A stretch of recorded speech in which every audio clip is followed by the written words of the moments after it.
Bom dia, hoje é dia 26 de abril de 2024. Estamos aqui para mais um Oriz Podcast Macro, nessa sexta-feira aqui em São Paulo. Como sempre, aqui comigo, Marcos Demarque, nosso economista-chefe. Tudo bem, Marcão? Tudo bom, Caval? Tudo tranquilo, estou em casa aqui um pouco gripado, mas vamos lá. Durante a semana, né, dado o contexto de mercados muito desfavoráveis na semana passada, né, nós comentamos isso na última sexta-feira, né, dados muito fortes de atividade nos Estados Unidos, alta forte dos juros internacionais e enfraquecimento do real, alta do dólar muito forte aqui. Tá?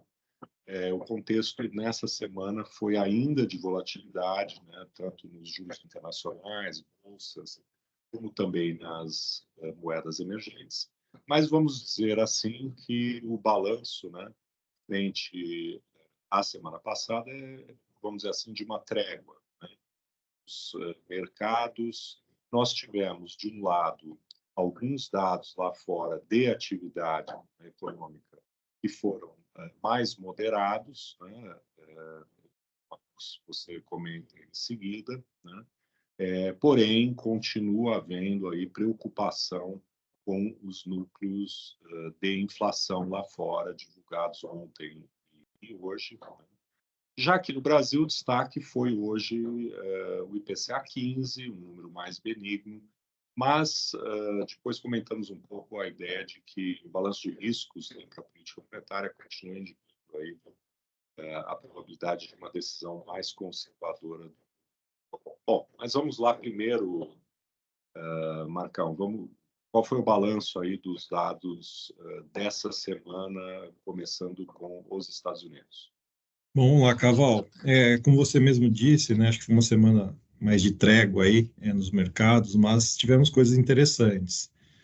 Primeiro porque ontem a gente teve a divulgação do PIB norte-americano referente ao primeiro TRI, e havia uma expectativa de que a gente tivesse uma surpresa positiva, né, uma surpresa de um crescimento mais forte do que esperado, dado que na semana passada tivemos um dado de varejo bastante forte. E, para nossa surpresa, e acho que do mercado todo, o número ontem, né, do PIB do primeiro TRI veio mais fraco. A economia americana cresceu 1,6% na comparação com o quarto trimestre do ano passado, isso em ritmo anualizado. O mercado esperava alguma coisa mais perto de 2,5%, talvez alguma coisa um pouquinho mais que isso. Então, olhando o número assim de maneira crua, foi uma decepção, entre aspas. Mas quando a gente cavoca um pouco ali os detalhes, o que a gente observa é que a demanda doméstica continua bastante robusta. Eu acho que esse é o ponto principal da divulgação. Se você se atentar somente à divulgação, ao número em si, você deixa de olhar os detalhes ainda mostram uma economia forte. O que eu quero dizer? O consumo das famílias cresceu 2,5%, é um ritmo de maneira geral acima do potencial, né? Então o consumo segue forte. Mas o que chama atenção pelo lado da demanda doméstica ainda é o investimento. Cresceu 5,3%, o investimento fixo, né? Então mostra que, de fato, a gente tem um consumo que talvez não esteja tão pujante como estava até meados do ano passado, mas o lado do investimento, sim, segue bastante forte, inclusive em cima de muita notícia que a gente tem lido, né, recorrentemente sobre a questão de trazer para casa, trazer para dentro dos Estados Unidos a produção de certos bens industriais, dentro da lógica do rearranjo da geopolítica global, né? Então, isso a gente está observando um pouco nos dados do investimento. E, no final das contas, no longo prazo, investimento é bom para você aumentar o PIB potencial, mas no curto prazo é mais pressão sobre a inflação. E já falando de inflação, também tivemos ontem, né, dentro aí da divulgação do PIB, a gente tem ali o deflator do consumo do PIB, né, que é a principal métrica de inflação que o Banco Central americano olha, e ele acabou vindo um pouquinho mais pressionado do que se imaginava. Né? Então, só para dizer números, né, o Core PCI, né, o núcleo do PCI, que é essa métrica que o Fed olha, veio em 2,7, o mercado esperava 2,4. Então, confirmou aquilo que a gente tinha visto aí cerca de 15 dias atrás, de uma inflação ainda bastante elevada para padrões históricos, né? O que, de maneira geral, impede o Banco Central americano aí de pensar tão rapidamente aí no corte de juros. mas indo até um pouco na direção do que você mesmo disse, né, Caval, o PIB do primeiro tri, vamos dizer assim, ele é um pouco mais, tá lá mais para trás, né, março, né, a gente teve dados do mês de abril, né, sendo divulgados essa semana, que são os PMIs, tanto da indústria como do setor de serviços, e a que a gente observou que a indústria teve um crescimento abaixo de 50 pontos, o que nessa métrica significa contração. Então, sugerindo aí uma indústria manufatureira um pouco mais fraca, e o setor de serviços, embora ainda acima de 50, enfraquecendo em relação aos meses anteriores. Então, o mercado se atentou bastante a esse dado na ponta um pouco mais fraco. Então, eu diria que o balanço lá fora dos dados é confirmação de que a inflação ainda está rodando num nível que incomoda. A atividade no primeiro tri mostrou uma demanda pujante pelo lado do investimento, principalmente, mas na ponta, algum sinal de desaceleração que ainda precisa ser confirmado pelos vários indicadores que só sairão daqui uns 15, 20 dias, tá, Caval? E com relação às moedas emergentes, né, a gente tinha tido um sell-off, né, um comportamento muito ruim a semana passada, o real, né, se comportando ali, dizer assim, como uma das piores moedas nesse contexto. Essa semana já foi um pouco diferente, né? A nossa moeda não foi tão mal, né? Não foi tão mal, né? Eu vou até puxar um pouquinho mais para trás, né? Que eu peguei para analisar esse movimento de mercado, desde o momento que foi divulgado a inflação americana lá no dia 10, né, de abril, né? Então, estamos falando de quase 15 dias para trás. E de lá para cá, o real depreciou 2,5%, 3%, mais ou menos nessa faixa, dependendo do momento aí que a gente olhar agora cedo, que não foi muito diferente que se depreciou a maior parte das moedas aqui no Brasil, sendo que, aqui no Brasil não, aqui na América Latina, sendo que, especificamente, a gente viu o peso mexicano indo pior essa semana, aí a moeda do Chile, a moeda da Colômbia é um pouquinho pior que o Brasil, então o Brasil até teve um desempenho relativamente um pouco melhor nesse sentido, olhando aqui as moedas da América Latina. O que a gente teve de, assim, o que não melhorou muito, Caval, e aí acho que até dá o gancho um pouco para a gente conversar do nosso próximo assunto, é a questão dos juros, né? Quando a gente olha a curva de juros, do que veio lá da inflação americana no dia 10 para cá, a curva se deslocou para cima mais fortemente no Brasil do que esses países que eu falei, né? Chile, México e Colômbia, e voltou muito pouco, enquanto que a piora dos juros nesses países que eu citei foi menor e você teve uma acomodação um pouco mais rápida aí recentemente. Então, assim, no frigir dos ovos é um câmbio que não foge muito ao comportamento dos outros emergentes, mas os juros aqui, de fato, ficaram pressionados aí nesses últimos 15 dias e mesmo com dados um pouco mais benignos aí, ainda estão se situando em patamar mais elevados aí, o Caval. Uhum. E nessa semana, né, nesse contexto aí de volatilidade de juros, até mesmo a gente viu impactos nos países europeus, enfim, onde, inclusive, né, parece que está mais próxima, né, a decisão aí de redução de juros, enfim, por um ciclo, vamos dizer, de atividade diferente, né, do que nos Estados Unidos. Então, de novo, né, a gente tem, claro, um contexto global aí de reprecificação de juros, né, e que, em parte, ao menos, me parece ser algo mais estrutural. Mas é claro, né, que nós aqui estamos, né, do ponto de vista do fronte fiscal, complicando as coisas, né? Então, se a gente pensar nas próprias palavras do ministro Haddad, né, de que 2/3 da deterioração é doméstica e 1/3, 2/3 é global e 1/3 é doméstica, né? Como que sugerindo talvez que a parte doméstica é menos importante, a gente podia pensar o seguinte: no momento em que a situação lá fora não é simples, né, e você tem uma alta de juros de 100, né, vamos dizer assim, a gente aqui ainda joga 50% em cima, né?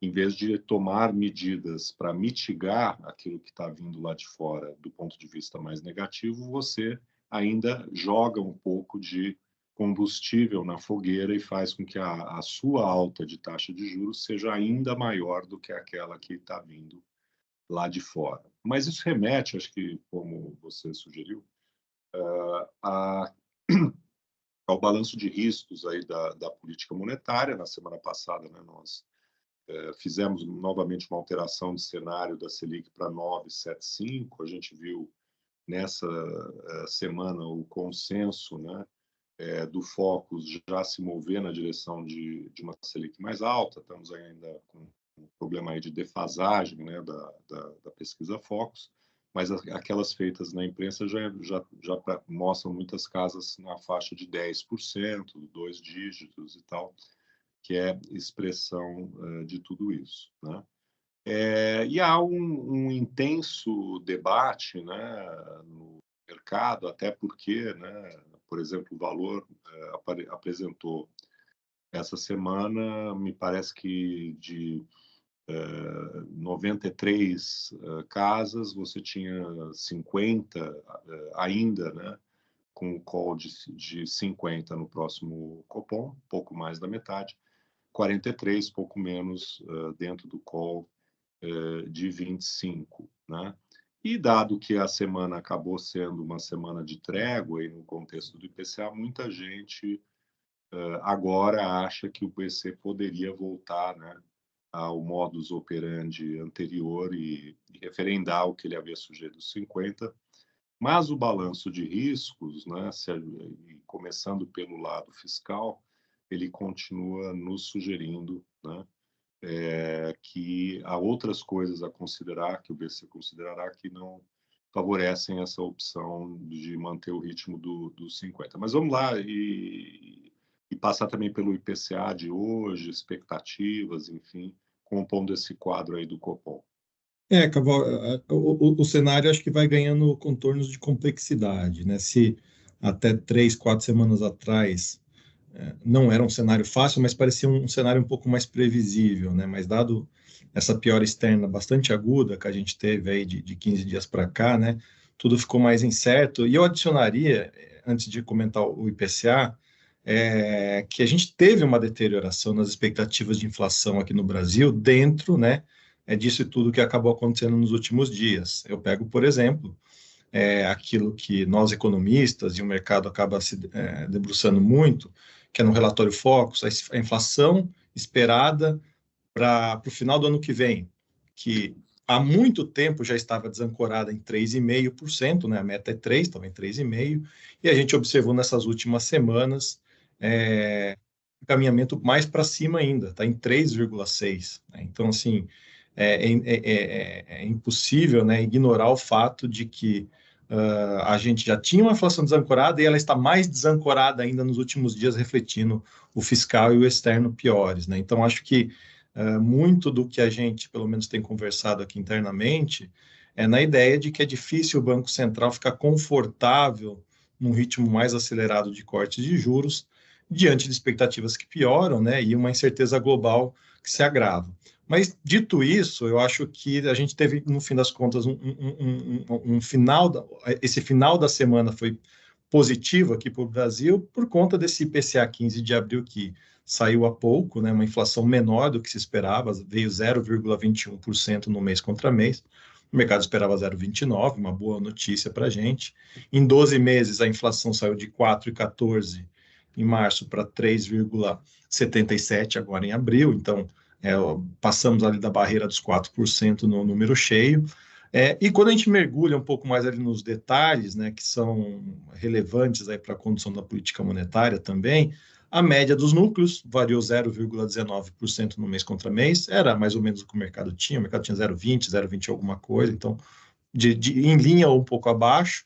E os serviços subjacentes, né, que são aqueles serviços que o Banco Central também está muito atento, variaram 0,38% no mês, o mercado tinha perto de 0,4%, então também ou em linha, um pouco abaixo do esperado. Então, somando tudo isso, acabou sendo assim, uma notícia boa, né, uma notícia benigna do ponto de vista de inflação, mas que, obviamente, está sendo contextualizado dentro disso do que a gente falou agora. E só para trazer um pouco de números também aqui, com relação ao ciclo de juros, né, Caval, você citou aí que a gente fez uma mudança novamente a semana passada para 4 cortes consecutivos de 25 pontos base, né, a partir de maio. Mas quando a gente olha a precificação da curva, ainda você tem um ceticismo bastante grande do mercado com relação à possibilidade de fato do ciclo se estender muito. Hoje está precificando 29 pontos base para corte em maio, né, um pouquinho mais de 25. Então, o mercado inseriu ali, né, alguma probabilidade dos 50 pontos base, né, da 29 a precificação. Para junho só tem 12 bips, né, de corte, ou seja, menos que metade de um corte em junho, 6 bips de corte em agosto, 2 bips em setembro. Então, o mercado aí está precificando aí a ideia de que a gente só tem 1 ou 2 ajustes mais esse ano da Selic e pararia. Inclusive, já tem altas para o ano que vem, que em grande medida é o prêmio da curva, nem tanto é uma precificação racional. Mas, enfim, como você disse, né, Caval, acho que a gente está num momento muito incerto, eu acho que a sinalização do próprio Roberto Campos durante as reuniões que ele teve durante o FMI na semana passada são fortes, são contundentes, né, mas aí o mercado está tentando se debruçar nos sinais que ele vai dando ao longo do tempo, até mesmo os membros importantes ali da diretoria, do Diogo Guilhem, do Galípolo, né, acho que, no final das contas, até a reunião do dia 8 de maio, portanto, daqui uma semana e meia, a gente vai tentar extrair bastante aí dessas interpretações em cima do que é dito. E dentro do balanço de riscos, a gente tem que ter em conta não apenas a questão da expectativa, a incerteza, né, no campo da política fiscal, mas também o hiato, né, do produto, a economia denotando aí um primeiro trimestre, né, bem mais forte do que o esperado, né, e nesse sentido não ajudando, né, exatamente o trabalho do Copom. A gente está vendo aí muitas casas, inclusive, se não me engano, essa semana a própria XP subindo o PIB de 2024 já acima de 2%, né, 2,2%, e, portanto, né, não me parece suficiente, né, nesse contexto, a inflação corrente mais baixa, né, que é uma boa notícia, inclusive da ótica dos núcleos, né, um quadro em que a expectativa, né, aquela que, né, no final guia a política monetária daqui para frente, porque as decisões tomadas a partir da próxima reunião já há pouco têm relação com o 2024 e olham especialmente o 25 e 26, então, hiato, né, muito fechado, né, a projeção, expectativa foco subindo, enfim, incerteza fiscal, Estados Unidos, tudo mais, parece, né, que sugere que o 25 nesse momento ainda a melhor opção, né? E também acho que também queria comentar, né? Tem havido muita crítica ao BC com relação ao fato da sinalização feita, né, por ocasião da reunião da FMI, com relação à mudança do guidance, né? Muita gente que achou um preciosismo excessivo os 4 cenários lá delineados, né? Ele poderia, de uma maneira talvez um pouco mais simples, né, ter falado em aumento de riscos e mudado o guidance, e ele preferiu fazê-lo sinalizando 4 cenários diferentes, né? E o que me vem à mente é que nós, se formos para o 25, né, vamos dizer, é o segundo melhor, né? Se ele fosse voltar, né, para os 50, que era o plano original, significaria que ele teria traçado, né, 4 cenários e nós estamos no melhor, né, deles, em que tudo está correndo favoravelmente. Não parece que, né, é esse o quadro mais provável nesse momento. Mas, aqui para fechar, acho que vale ainda comentar, Marcos, a questão da reunião, né? Tem muita especulação com relação à unanimidade ou não, incluindo, né, a variável aí da troca do presidente do BC, que cada vez mais também vai ser relevante do ponto de vista das projeções a partir do final desse ano, né? O que eu achei interessante, tem uma matéria hoje no jornal Valor, comentando algumas falas que o diretor Galípolo, né, Gabriel Galípolo, fez recentemente, de que também não é para tomar decisões precipitadas nessa direção, não tomar decisões precipitadas em cima dessas movimentações de mercado, né? E muita gente interpretou isso como um sinal dove, né? No sentido de que ele teria sinalizado que talvez não é para abandonar completamente o forward guidance que foi dado aí na última reunião. Mas no final, na prática, o que está acontecendo, né, Caval? Acho que tem uma tensão muito grande em cima dessa troca, né, do comando do BC durante o FMI na reunião da semana passada, né? Muita gente tentando apurar se é mais ou menos por aí que a gente vai caminhar, né, para o Galípolo ser indicado pelo governo para ser o próximo presidente. Então, todo mundo prestando muito atenção no que ele está falando. O que eu acho só, Caval, é o seguinte: eu acho que dificilmente o Roberto Campos iria fazer, né, trazer essa mudança de visão sobre as coisas, né, trazendo 4 cenários possíveis, sendo que ele não tivesse boa parte da diretoria junto com ele para fazer essa possível mudança de rota, né? Então, acho que tem muita gente que estaria respaldando esse movimento dele. E aí, acho que, como você disse, né, não parece que a gente está caminhando para o melhor cenário possível, que seria os 50 pontos base, né? Dito tudo isso, também não parece que a gente está no pior dos cenários, que seria para não fazer nada, eventualmente na reunião de maio, não fazer nenhum corte. Então, acho que a gente caminha para 25, acho que a discussão pode acabar indo na direção se pode ter alguma divisão na hora da votação, sendo que, como eu disse, acho que tem mais gente respaldando Roberto Campos Neto nessa mudança aí da visão com relação ao ciclo de juros, dado a incerteza externa e tudo que está acontecendo aqui domesticamente. O voto dissidente, né, aquele onde você realmente, né, quer marcar uma posição, né, e fazer com que isso seja público, né, mostrar que existe realmente, né, uma outra visão, um outro caminho, né. E vamos lembrar que na primeira reunião, né, do diretor Gabriel Galípolo, houve, né, aquela votação de 5-4. Ocorre que ele, naquele momento, não divergiu do presidente Roberto Campos Neto. Na verdade, os que divergiram foram diretores, em geral, indicados, né, pelo próprio, durante a gestão do Roberto Campos Neto. Portanto, não houve, né, ainda uma divergência entre os dois, entre o atual presidente e aquele que se cogita tem mais chance de ser o seu substituto. Acho que seria um ruído desnecessário se não há maioria no comitê. Por isso, eu acredito ainda que a próxima decisão mais provável é que ela seja unânime, mas, né, a gente não controla, né, qual é a dinâmica interna do comitê, não tem muita ideia do que está lá dentro. Haja vista que praticamente ninguém anteviu, né, aquela decisão lá então do 5-4, que acho que foi a reunião do Copom mais, né, dividida de toda a sua história, né?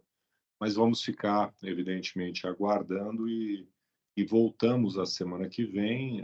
Na semana que vem, o foco, né, novamente é a economia americana, com payroll, relatório do mercado de trabalho, na sexta-feira, e a gente vai poder aí comentar, né, na próxima semana os impactos aí desse indicador que é o mais importante, né, lá nos Estados Unidos, e dar uma visão final aí sobre o que será o Copom na semana subsequente. E o Ficamos, Fed então, também, né?